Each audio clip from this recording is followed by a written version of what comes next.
મિત્રો, વિદ્યાર્થી ભાઈ બહેનો, આજનો વિશેષ દિન તમે બધાએ જાણ્યું, શ્રીમદ ભગવદ ગીતા સતત પ્રાર્થનામાં આપણે ચર્ચા કરીએ છીએ.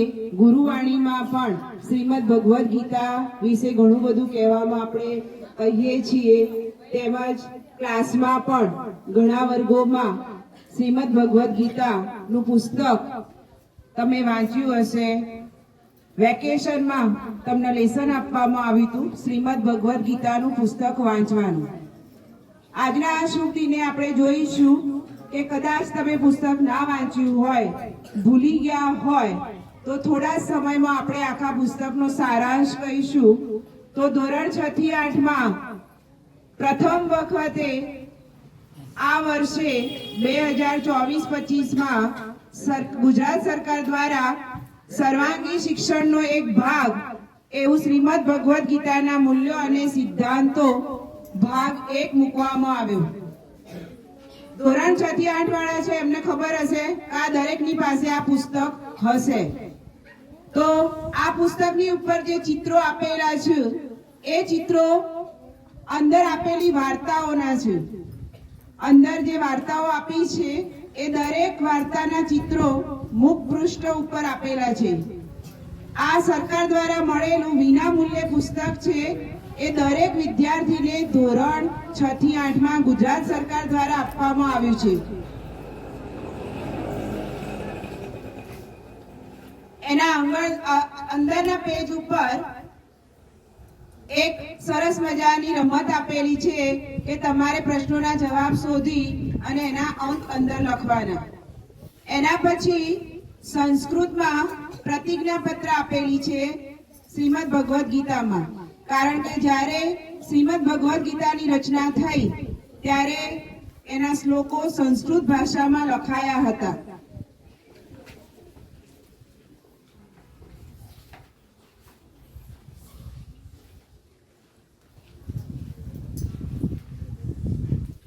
વાર્તાઓ અલગ અલગ આપેલી છે. એમાં પહેલી વાર્તા જે પહેલો પાઠ છે એમાં ધર્મ ક્ષેત્રે કુરુક્ષેત્રે, હું ટૂંકમાં જ તમને સારાંશ કહી દઈએ આખા પુસ્તકનો. તો ધર્મ ક્ષેત્રે કુરુક્ષેત્રે એ પાઠમાં મહાભારતમાં મુખ્ય કયા પાત્રો છે, ભગવદ ગીતા કોણે લખી, કોના દ્વારા રચિત છે, એમાં કયા પાત્રો આવે છે. શરૂઆત સંજયે જે ધૃતરાષ્ટ્રને કહી અને પહેલા શ્લોકથી અર્જુન વિષાદ યોગ એ પહેલા અધ્યાયથી શરૂઆત થઈ એનું વિવરણ પહેલા પાઠમાં એટલે કે ધર્મ ક્ષેત્રે કુરુક્ષેત્રમાં આપેલું છે. જે વિવરણ આપેલું છે, જે રજૂ કરેલી છે એ આખી ચિત્ર સ્વરૂપે વાર્તા રજૂ કરેલી છે. બીજો પાઠ આપેલો છે એ અંતિમ દીક્ષા એટલે કે ઉપમન્યુ નામની એક વાર્તા આપી છે કે ઉપમન્યુ નામનો શિષ્ય જે હોય છે એ આશ્રમમાં રહી અને ભૂખ ઉપર વિજય કેવી રીતે મેળવવો એનું વિવરણ કરેલું છે. એ વાર્તા આપેલી છે. આને કહેવાય વિદ્યાર્થી. એ ત્રીજો પાઠ છે. એમાં આરુણીની વાર્તા આપેલી છે કે આરુણી પોતાના ગુરુની આજ્ઞાથી ભર વરસાદમાં ખેતરમાં પાણી ના જાય એટલે પોતે આડો પડી અને પાળો બાંધી દે છે. તો આને કહેવાય વિદ્યાર્થી. એ ત્રીજા પાઠમાં વાર્તા આપેલી છે.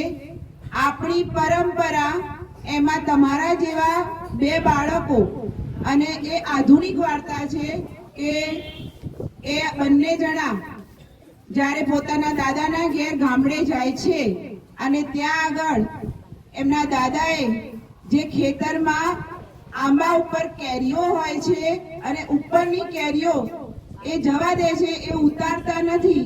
તો એનું કારણ દાદાને પૂછતા ખબર પડે છે કે વિનોબાજી ભાવે કહ્યું છે કે ફક્ત કુદરતે આપણને જે વસ્તુ આપેલી છે એ ફક્ત આપણા માટે નથી, પણ સજીવ સૃષ્ટિ દરેક સજીવ સૃષ્ટિ માટે છે. ફક્ત માણસ જ તેનો ઉપયોગ ના કરે. એટલે કે પક્ષીઓ જે છે એ પક્ષીઓને ખાવા માટે પણ કેરીઓ છે. આપણે એકલા એ કેરી ખવાય નહીં. અને એટલા માટે તો વિનોબાજી ભાવેનો એક સરસ મજાનો પ્રસંગ આપેલો છે કે નાનપણમાં જ્યારે જ્યાં સુધી તુલસીને પાણી ના પાતા ત્યાં સુધી એમના મમ્મી એમને જમવાનું ના આપતા. એટલે કે કુદરત જે આપણી આજુબાજુ છે એ દરેકનો ભાગ આપણે જે કમાઈએ છીએ અથવા આપણી પાસે જે વસ્તુ છે એ દરેકમાં એનો ભાગ છે. એટલે કે તમારી મમ્મી ઘેર પહેલી રોટલી ગાય અથવા કૂતરા માટે કરતી હશે, પછી તમે આપણે ફૂલ છોડને પાણી પાતા હશું. ધાર્મિકમાં પણ આપણા જે પીપળો છે કે તુલસી છે એ બધાની સાથે આપણા ધર્મના તહેવારો જોડાયેલા છે અને આપણે એની પૂજા કરીએ છીએ. તો ચોથો પાઠ આપણી પરંપરા. પાંચમો છે સંતુલિત જીવન.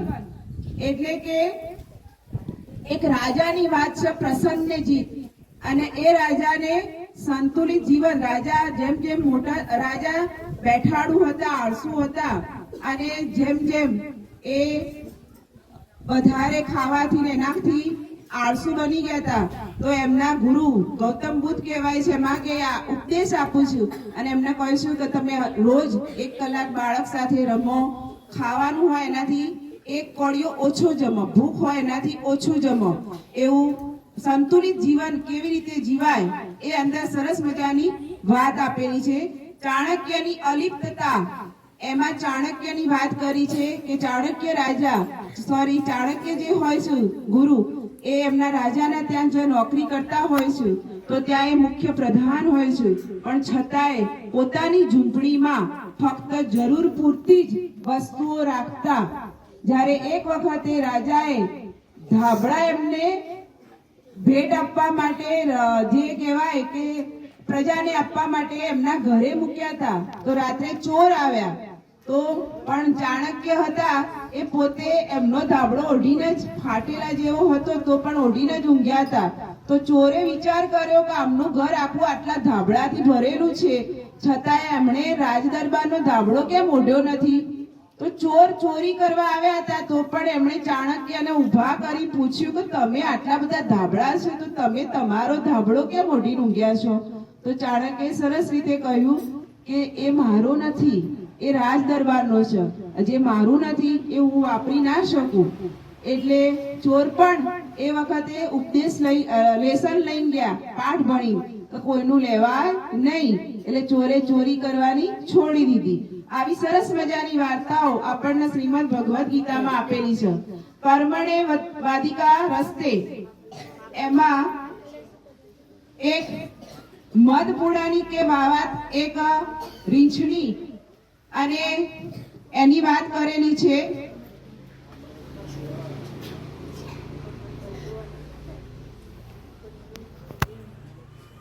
એમાં મધમાખીઓ ભેગી થઈ અને મધપૂડો બનાવે છે અને રીંછ ત્યાં ખાવા જાય છે તો મધમાખીઓ એમને કરડે છે રીંછને. તો મધમાખીની જે રાણી હોય છે એ શું કહે છે કે બધી મધમાખીઓ કે અમે મધ બનાવ્યું અને તમે લઈ જાઓ, અમે તમને નહીં આપીએ એટલે જ અમે તમને કરડીએ છીએ. તો પછી એમની રાણી હોય છે એમને સમજાવે છે કે આ મધ આપણે આપણા માટે નથી બનાવ્યું, બીજા માટે બનાવ્યું છે, અને આપણે પણ જે રસ ભેગો કરી અને જે મધ બનાવ્યું છે એ રસ આપણો નથી, એ તો આપણને ફૂલોએ આપ્યો છે. એટલે ફૂલો અને એમને બનાવ્યું એટલે આપણે રસ બનાવી શક્યા. એટલે મધ આપણે રીંછને ખાવા દેવું જોઈએ એવું એની રાણી સમજાવે છે. અને પછી મધમાખીઓ રીંછને મધ આપે છે. એ રીતેની વાર્તા છે. એના પછીની વાર્તા છે સહનશીલતા. એટલે કે તમે બધા ઓળખતા જ હશો કે ગુજરાતના અથવા ભારતના આપણે કહીએ લોખંડી પુરુષ એવા સરદાર વલ્લભભાઈ પટેલની વાર્તા છે કે નાના હોય છે અને એમની બગલમાં ગુમડું થાય છે. તો તમે ઘણા આ વાર્તા સાંભળી હશે, વાંચી હશે. તો એમને એના ઉપર ડામ દે તો જ એ મટે. તો એ ગરમ સળીઓ કરી અને સરદાર વલ્લભભાઈ પોતે જાતે જ વૈદ જોડે ગયા હોય છે. તો વૈદનો તો જીવ ચાલતો નથી, કારણ કે સરદાર વલ્લભભાઈ તમારા જેવા નાના હોય છે. હું આટલા નાના બાળકને આવું ના કરું. તો સરદાર વલ્લભભાઈ પોતે જ એનો ઈલાજ કરી દે છે. એટલે કે સહનશીલતા જેવો ગુણ સરદાર વલ્લભભાઈ પટેલ જોડેથી આપણે શીખવા જેવો છે. એના પછીની વાર્તા છે મોજીલો કાગડો.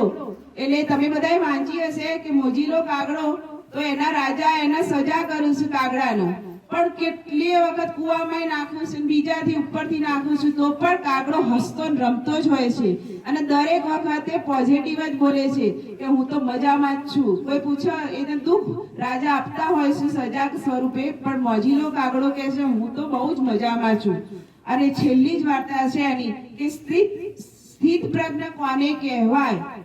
તો સ્થિત પ્રજ્ઞ માટેની એક આપણે રામાયણનો એક હિસ્સો આપેલો છે, અંદર એક ભાગ આપેલો છે કે જ્યારે રામાયણમાં દશરથ રાજા રામનો રાજ્યાભિષેક કરતા હોય છે અને રામના રાજ્યાભિષેક વખતે આખા જ દરબારમાં ઉત્સાહ અનેરો હોય છે અને એ વખતે એમ કે કાલે તો રામ રાજગાદી ઉપર બેસશે, રામ રાજગાદી ઉપર બેસશે.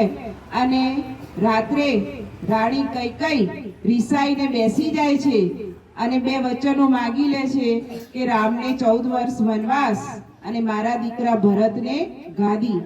ત્યારે દશરથ રાજા ભાગી પડે છે, રામને બોલાવે છે કે હવે શું કહું, કેવી રીતે તારા આગળ આ રજૂ કરું કે હવે તને રાજા નથી બનાવવાના તમને. પણ રામ કહે છે કે પિતાજી તમે જે કહેશો, તમારી જે આજ્ઞા હશે એ હું પાડીશ. અને ત્યારે રામ ને આગળ દશરથ રાજા પોતાના બે વચનો કહે છે અને ત્યારે રામના મોઢા ઉપર જે ભાવ હતા કે રાજા બનતી વખતે જે ખુશી હતી એ જ ખુશી જ્યારે એમણે દશરથ રાજાએ કહ્યું કે તમારે કાલે વનવાસમાં જવાનું છે, તો એ જ ખુશી એમના ચહેરા પર હોય છે. કોઈ જ દુઃખ જેવી લાગણી રામ ભગવાનના ચહેરા પર આવતી નથી. એટલે કે છેલ્લી વાર્તામાં આપણને એવું સમજાયું છે કે આપણા જીવનમાં સુખ દુઃખ આવતું રહે, પણ આપણે તો શું કરવાનું, સ્થિત પ્રજ્ઞ થઈ અને સુખ આવે તો છકી નહીં જવાનું, દુઃખ આવે તો દુઃખી નહીં થવાનું, બંને પરિસ્થિતિમાં સમાન રહેવાનો પ્રયત્ન કરવાનો. તો આવી તમારું આ પુસ્તક છે, જેને વાંચ્યું હશે એને ખબર હશે કે આવી સરસ મજાની ચિત્ર વાર્તાઓ છે. જે વાર્તાઓ મેં તમને ટૂંકમાં કહી, તો એવા આજના શુભ દિને શ્રીમદ ભગવદ ગીતાએ તમે સૌ સંકલ્પ કરો કે ભગવદ ગીતાનું પુસ્તક તો આપણે વાંચીએ જ.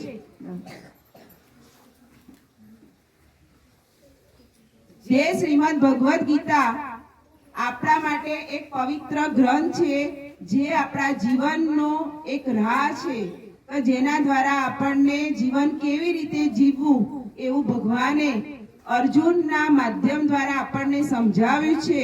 તો આપણે આ શ્રીમદ ભગવદ ગીતાને સમય મળે એટલે દરરોજ એનું પઠન કરીએ. તેમજ તમને એટલું બધું પઠન ના કરો તો આ તો ચોક્કસથી વાંચજો, જે તમારા કોર્સમાં મૂકેલું છે.